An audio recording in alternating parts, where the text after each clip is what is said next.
Chez cet habitant de la Reims, Gérald Darmanin découvre les dégâts causés par l'eau.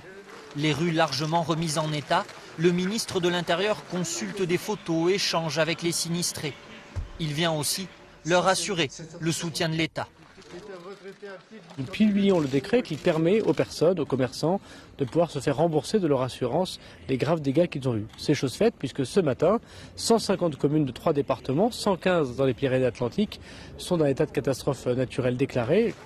Dans le centre du village, une centaine d'habitations ont été endommagées, comme celle de Pierre Vidal, qui a notamment perdu du matériel de menuiserie.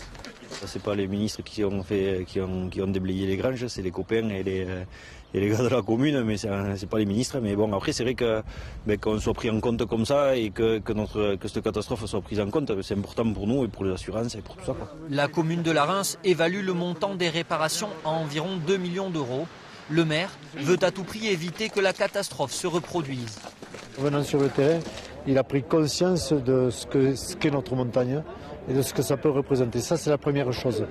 La deuxième chose, donc à partir de ce qu'est cette zone morainique, cette zone d'âge glaciaire, que ça peut revenir, il faut que l'État avec les collectivités prennent la mesure de cette chose-là. Et on envisage de faire une étude géomorphologique sur 3 ans qu'il faut que l'État accompagne pour voir demain quels seront les ouvrages de rétention qu'il faudra faire pour contenir ça.